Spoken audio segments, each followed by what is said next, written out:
আসসালামু আলাইকুম। সরকারের উপদেষ্টাদের বিরুদ্ধে দুর্নীতির অভিযোগ নিয়ে এখন সরকারের ভেতর থেকে শুরু করে রাজনৈতিক মহল, সুশীল সমাজ, সাধারণ মানুষ সব মহলে তোলপাড় শুরু হয়েছে। আসলেই উপদেষ্টারা দুর্নীতি করছেন কিনা আমি সে বিষয়ে বলবো একটা উদাহরণ দিয়ে। নিশ্চয়ই আপনারা জানেন যে গত 2 দিন আগে শুক্রবার বিএনপির চেয়ারপারসন বেগম খালেদা জিয়ার 8জন উপদেষ্টার সীমাহীন দুর্নীতির খবর তার নিজের কাছে রয়েছে, গোয়েন্দা সংস্থাগুলোর কাছে রয়েছে, এবং এই উপদেষ্টাদের সঙ্গে যোগাযোগ ছাড়া নাকি গুরুত্বপূর্ণ পদে কোনো নিয়োগ হয় না, বদলি হয় না। তো এটি যখন তিনি মন্তব্য করলেন তখন সব মহলে মোটামুটি নড়াচড়া শুরু হয়ে গেল। অবশ্যই সরকারের মধ্যে তো বটেই, মজার বিষয় হচ্ছে যে এই ঘটনার মধ্য দিয়ে আবার বিএনপি যে প্রচণ্ডভাবে সরকারের জায়গা থেকে এক ধরনের ভয়ে আছে সেটিও প্রকাশ পেয়েছে। কেন ভয়ে আছে, কী কারণে ভয়ে আছে সে বিষয়ে একটু বলবো, এবং তাদের এই ভীতি নিশ্চয়ই আমরা দেখেছি মাঝে মধ্যেই প্রকাশ পাচ্ছে। বিএনপি মহাসচিব মির্জা ফখরুল ইসলাম আলমগীর বেগম খালেদা জিয়ার একান্ত সচিবের যে দাবি, সেই দাবির পরিপ্রেক্ষিতে সাথে সাথে বিবৃতি দিয়ে গণমাধ্যমকে তিনি জানালেন মিস্টার সাত্তারের এই সম্পূর্ণ ব্যক্তিগত মন্তব্য এবং এর সব ধরনের দায়ভার সাত্তার সাহেবের।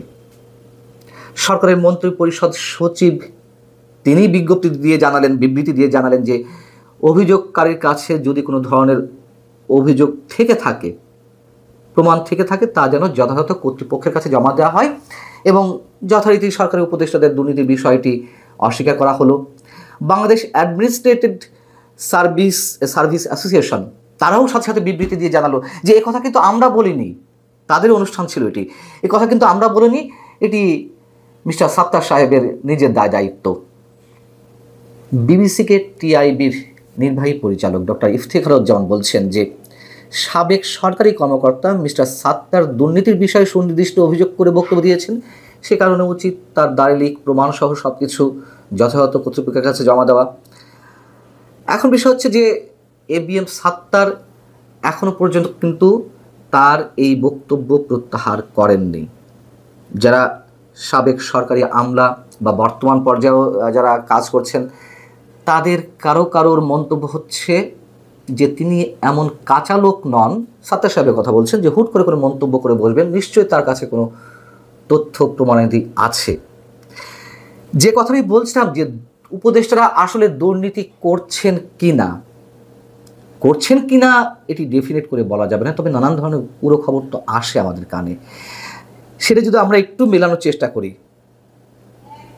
একটা প্রশ্ন করি, গত 25শে আগস্ট অর্থাৎ 2024-এর 8 আগস্ট এই সরকার শপথ নেওয়ার পরে প্রধান উপদেষ্টা ডক্টর মোহাম্মদ ইউনূস জাতির উদ্দেশ্যে ভাষণ দিলেন, দ্বিতীয় দফায় সম্ভবত 25শে আগস্ট। তিনি সেই ভাষণে কি বলেছিলেন, আমি হুবহু বলছি তার বক্তব্যটি। তিনি বলেছিলেন যে তার নিজের অর্থাৎ প্রধান উপদেষ্টা বিবরণী প্রকাশ করা হবে, পর্যায়ক্রমে এটি সরকারি কর্মকর্তাদের ক্ষেত্রেও নিয়মিত ও বাধ্যতামূলক করা হবে, এই কথা তিনি স্পষ্ট করে বলেছিলেন। আচ্ছা, পরবর্তীতে আমরা কি দেখলাম? পরবর্তীতে দেখলাম যে একটা খসড়া নীতিমালা প্রকাশ করা হলো অন্তর্বর্তী সরকারের উপদেষ্টা এবং সমমর্যাদা সম্পন্ন ব্যক্তিদের আয় ও সম্পদ বিবরণী প্রকাশের ক্ষেত্রে, এবং সেই নীতিমালাটি 19শে সেপ্টেম্বর উপদেষ্টা পরিষদের বৈঠকে অনুমোদনও হয়। তারপর কি হলো? তারপর 1 বছর হয়ে গেল, কোনো উপদেষ্টা কিন্তু আজ অবধি তাদের সম্পদ বা আয়ের বিবরণী প্রকাশ করেননি। একমাত্র নাহিদ ইসলাম এনসিপির যিনি বর্তমান আহ্বায়ক, তিনি যখন ডাক ও টেলিযোগাযোগ বা অন্য আরেকটি মন্ত্রণালয়ের উপদেষ্টা দায়িত্বে ছিলেন, তিনি একেবারে শেষ পর্যায়ে তার সম্পদ এবং আয়ের বিবরণী প্রকাশ করেছিলেন। সেটি নিয়েও যদিও প্রশ্ন আছে, যাই হোক, প্রশ্ন হচ্ছে কেন উপদেষ্টারা তাদের সম্পদের বিবরণী, তাদের আয়ের বিবরণী এই 1 বছর প্রকাশ করার সাহস পেলেন না? কোথায় তাদের দুর্বলতা? এবং এখান থেকে যদি আমরা প্রশ্ন করি যে বা দাবি করি উপদেষ্টারা দুর্নীতি করছেন এবং সেই দুর্নীতির পরিমাণ সীমাহীন, তাহলে কি অযৌক্তিক কিছু বলা হবে? বলছিলাম যে নানান ধরনের গুঞ্জন, নানান ধরনের খবর তথ্য আমাদের কানে তো আসেই। বেশ কয়েকজন উপদেষ্টার এপিএস এর দুর্নীতির বিষয়ে যে অভিযোগগুলো এলো সেটি নিয়ে কি করা হয়েছে? একেবারে তো ধামাচাপা পড়ে গেছে। এক আসিফ মাহমুদ সজীব ভুঁইয়ার এপিএস 300 কোটি টাকা তিনি যে কদিন ছিলেন সেই কদিনে আয় করেছেন অবৈধ উপায়, নিশ্চয়ই সেটি ধামাচাপা পড়ে গেল। দুদক কেন কোনো ধরনের কোনো তদন্ত করলো না? এই প্রশ্নগুলোর উত্তর কি? এবং সবচেয়ে বড় কথা হচ্ছে, আমি যেই প্রশ্নটি তুললাম যে তারা তাদের আয়ের বা সম্পদের বিবরণী প্রকাশ করেনি, এই প্রশ্নটি তুললে তো আর কিছু লাগে না। লাগে কিছু? লাগে না। এবং দুর্নীতি যে কমেনি সেটি তো মির্জা ফখরুল ইসলাম আলমগীর সাহেবও বলেছেন যে আগে যদি কোনো কাজের ক্ষেত্রে সরকারি কর্মকর্তাদেরকে 1 লাখ টাকা দিতে হতো, এখন সেখানে 3 লাখ টাকা দিতে হচ্ছে। সেই মির্জা ফখরুল ইসলাম আলমগীর এখন তার দলেরই লোক, তার দলের চেয়ারপারসনের একান্ত সচিব, জানাতন কথা নয়, খুবই স্পর্শকাতর, খুবই গুরুত্বপূর্ণ একটি পদ।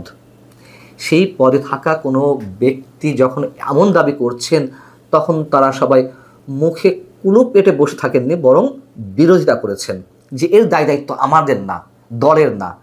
ভয়টি কোথায় বিএনপির? ভয়টি কোথায় মির্জা ফখরুল ইসলাম আলমগীরদের? ভয়টি সেখানেই যখন 13ই জুন লন্ডন বৈঠকের মাধ্যমে আমাদেরকে জানানো হলো বা বিএনপি জানলো যে ফেব্রুয়ারিতে 2026 ফেব্রুয়ারিতে নির্বাচন ব্যবস্থা করা হবে কিছু কিছু শর্ত সাপেক্ষে।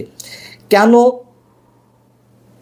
ফেব্রুয়ারিতে নির্বাচন দেওয়া হচ্ছে না? প্রথম দিকে যখন এই ঘোষণা দেওয়া হলো তখন তারা আনন্দে ডুগডুগি বাজাচ্ছিল। সরকারের সব ধরনের কাজের ক্ষেত্রে ব্ল্যাঙ্ক চেক তারা দিচ্ছিল, সরকার খুব ভালো কাজ করছে, সততার সঙ্গে কাজ করছে। যখন দেরি হলো তফসিল ঘোষণা তো নয়, ঘোষণা প্রধান উপদেষ্টার মুখ থেকে, সেটি যখন আসতে দেরি করলো, তখন আবার বিএনপি যুদ্ধংদেহী মনোভাব নিয়ে তাদের বক্তব্য দেওয়া শুরু করলো। সরকার এই করছে, সে করছে, সরকারের প্রতি সন্দেহ বাড়ছে, অবিশ্বাস বাড়ছে, অমুক কাজ খারাপ না, অমুক কাজ খারাপ, তমুক কাজ খারাপ, ইত্যাদি ইত্যাদি অনেক বক্তব্য। যখন প্রধান উপদেষ্টা আবার ফেব্রুয়ারিতে নির্বাচনের বিষয়ে একটা সময়সীমা ঘোষণা করলেন জাতির উদ্দেশ্যে দেওয়া ভাষণে, তখন থেকে আবার ব্ল্যাঙ্ক চেক দেওয়া শুরু হলো। এই কি বিএনপির দুর্বলতা যে সরকারকে নাড়ালেই, সরকারের বিরুদ্ধে কিছু বললেই সরকার বোধহয় নির্বাচন দেবে না? যেই সরকারের প্রতি এত বেশি সন্দেহ, অবিশ্বাস, সেই সরকারের প্রতি নির্বাচন দেবে এমন আস্থা রাখে কীভাবে বিএনপি? আর বিএনপিও বা তার রাজনৈতিক দূরদর্শিতার পরিচয় কতটুকু দিচ্ছে? নিজেদের উপর আস্থা নেই, বিশ্বাস নেই যে নির্বাচন একটা গণতান্ত্রিক অধিকার, গণমানুষের যেই আকাঙ্ক্ষা, দাবি, সেটি বাস্তবায়নের জন্য বিএনপি একাই যথেষ্ট এই মুহূর্তে। তাদের প্রতি তার এই বিষয়ে আস্থা নেই। সরকারকে চটানো যাবে না। যদি অন্য কিছু হয় তাহলে কি ভিতরে অন্য কোনো এজেন্ডা আছে, অন্য কোনো হিডেন এগ্রিমেন্ট আছে? আমরা জানি না। বিএনপির এই যে কথাবার্তা, নানান সময় নানান ধরনের রূপ, এগুলো আমাদের কাছে অনেক ধরনের সন্দেহের সৃষ্টি করে। এটাই বাস্তবতা। এবং সরকারের বিভিন্ন পর্যায়ে যে সীমাহীন দুর্নীতি চলছে, কোনো কোনো ক্ষেত্রে আওয়ামী লীগ সরকারের চেয়ে অনেক বেশি দুর্নীতি হচ্ছে, সে কথা তো ট্রান্সপারেন্সি ইন্টারন্যাশনাল বাংলাদেশ, টিআইবি তার প্রতিবেদনে উল্লেখ করেছেন। ডক্টর ইফতেখারুজ্জামান নিজে উল্লেখ করেছেন দুর্নীতি তো হচ্ছে, অস্বীকার করার তো কোনো ওয়ে নাই। আবার এবিএম সাত্তার সাহেব, যিনি অভিযোগটি করেছেন যে 8 উপদেষ্টার সীমাহীন দুর্নীতি রয়েছে, দুর্নীতি করছেন তারা, এই ভদ্রলোক তিনিও যে বিতর্কের ঊর্ধ্বে তা নন। তিনি 82 ব্যাচের কর্মকর্তা, বিসিএস ক্যাডার। আওয়ামী লীগ সরকারের সময় তিনি যুগ্ম সচিব যখন ছিলেন, তখন তাকে অনেকের সাথে তাকে অবসরে পাঠানো হয়েছিল। 5 আগস্টের পট পরিবর্তনের পর তাকে ভূতপূর্ব সচিব পদে পদোন্নতি দেওয়া হয় এবং পদোন্নতি পেয়েই তিনি কি করলেন, অফিসার্স ক্লাবের পূর্ণ নিয়ন্ত্রণ নিয়ে নিলেন ক্যাডার বাহিনীর মতন, আর সবাইকে ঝেঁটিয়ে বিদায় করে দিলেন। এই জন্য বলছিলাম যে তিনিও যে খুব বিতর্কের ঊর্ধ্বে তা নন, তবে তিনি তার পদে থেকে যে বক্তব্যটি দিয়েছেন অবশ্যই খুব গুরুত্বপূর্ণ একটি মন্তব্য করেছেন, গুরুত্বপূর্ণ অভিযোগ। তার উচিত হবে বিষয়টিকে চ্যালেঞ্জে জানিয়ে খোলাসা করা। এখন হয়তো বিএনপির চাপে তিনিও কিছু করতে পারছেন না, তিনি তার বক্তব্য যেহেতু প্রত্যাহার করেননি, আবার কিছু বলতেও পারছেন না।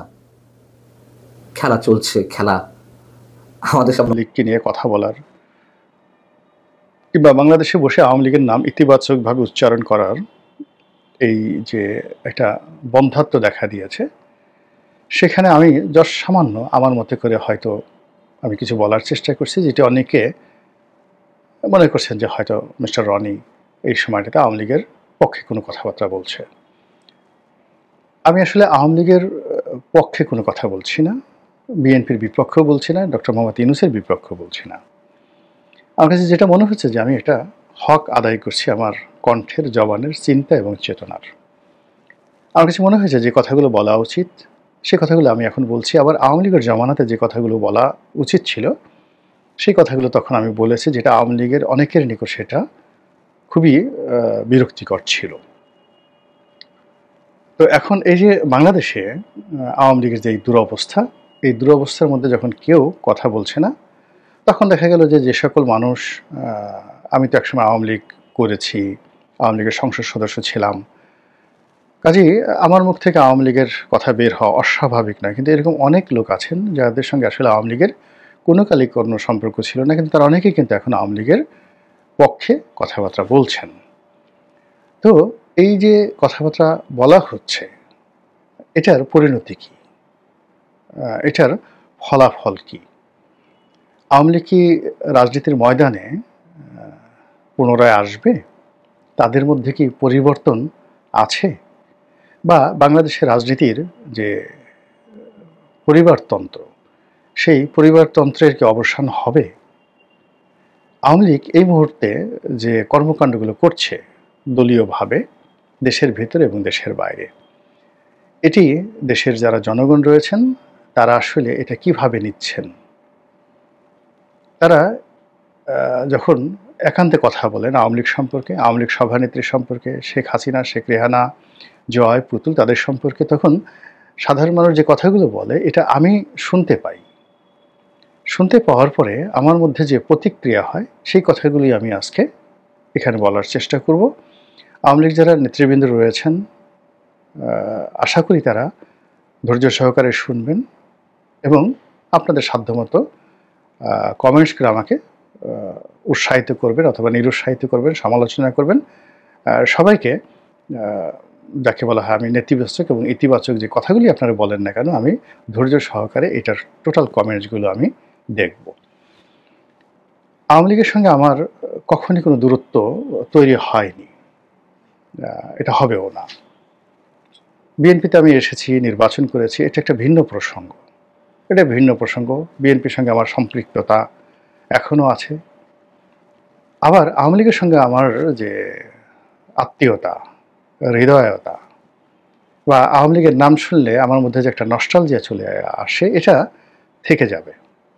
আওয়ামী লীগ যদি মরেও যায় তবুও থেকে যাবে। আওয়ামী লীগ যদি আবার রাজা হয়ে যায়, আবার ক্ষমতা আসে, তখনও থেকে যাবে।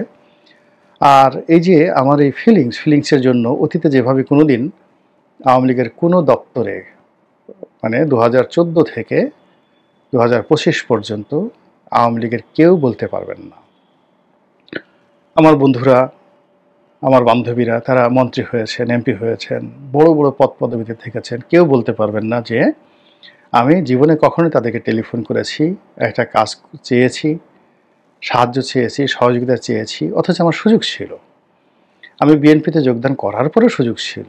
এর কারণ হলো ব্যক্তিগত সম্পর্ক তো আলাদা একটা জিনিস। কিন্তু এই কমেন্টে বলে যান কোনো মন্ত্রী, আওয়ামী লীগের মন্ত্রী বা সংসদ সদস্য, যে আমি কখনো আমার এই ব্যক্তিগত সম্পর্কটি আমি বিক্রি করে কোনো কিছু করার চেষ্টা করেছি, করিনি।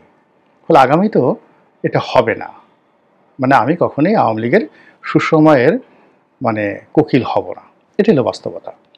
তো যার জন্য আমি যে কথাগুলো বলছি সেই কথাটা নির্মোহভাবে বলার চেষ্টা করছি, এখানে কোনো স্বার্থ নেই, পদ পদবি পাওয়ার কোনো সম্ভাবনা নেই। ফলে এই কথাগুলো যদি আওয়ামী লীগের যারা লোকজন রয়েছে তারা নিজেদের মধ্যে আলাপ আলোচনা করতে পারেন, অনুরণিত হতে পারেন, তাহলে আপনাদের উপকার হবে। প্রথমত হলো যে আমাদের এই বাংলাদেশে শেখ হাসিনার বিকল্প নেই। আওয়ামী লীগ যতদিন এখানে আছে, আজ পর্যন্ত যদি ভবিষ্যতে -2 হয়ে যায়, জাতীয় পার্টি থেকে আলটিমেটলি এরশাদের ফ্যামিলি চলে গেছে। যদি জিয়া পরিবারকে বিএনপি থেকে বাদ দেওয়া যায় তাহলে শেখ পরিবার অটোমেটিক বাদ হয়ে যাবে, কিন্তু যতক্ষণ পর্যন্ত জিয়া পরিবার বিএনপিতে আছে ততক্ষণ পর্যন্ত প্রকৃতিগতভাবেই শেখ পরিবার আওয়ামী লীগের নেতৃত্বে থাকবে। এক। 2 নম্বর হলো, যেখানে বাংলাদেশে বসে বিভিন্ন গোয়েন্দা সংস্থা রিফাইন্ড আওয়ামী লীগ তৈরি করার জন্য আওয়ামী লীগের বিভিন্ন শ্রেণীর নেতাকর্মী যাদের বিরুদ্ধে মামলা মোকদ্দমা নেই তাদেরকে সংগঠিত করার চেষ্টা করে চলেছে। 2 থেকে 3টি গ্রুপ তারা বিভিন্নভাবে চেষ্টা করছে অর্গানাইজ হওয়ার জন্য। কিন্তু 111-এর সময় আমি একেবারে নিকট থেকে দেখেছি যে আওয়ামী লীগের নেতাকর্মীরা এই ধরনের যাকে বলে তৃণমূলের যারা নেতাকর্মীরা তারা এই ধরনের রিফাইন্ড আওয়ামী লীগ, সংস্কারবাদী আওয়ামী লীগ এটাকে কখনোই মেনে নেবে না। এবং এখন পর্যন্ত যতক্ষণ পর্যন্ত পারিবারিক রাজনীতি অক্ষুণ্ণ রয়েছে জিয়া পরিবার এবং শেখ পরিবার, এর বাইরে শেখ হাসিনার অ্যাপ্রুভাল, তার ভাষণ ছাড়া এবং তার মনোনীত প্রার্থী ছাড়া এখানে সাধারণ সম্পাদক রূপে, মুখপাত্রের রূপে একটা সিঙ্গেল লোক এখানে কাজ করতে পারবে না। আকাশ থেকে ফেরেশতা এনে দিলেও লোকজন তার কথা শোনার জন্য যাবে না, এখানে শেখ হাসিনার অ্যাপ্রুভাল লাগবে। এটা হল বাস্তবতা। এখন শেখ হাসিনা কি খুবই জনপ্রিয়? না, এটা জনপ্রিয় না।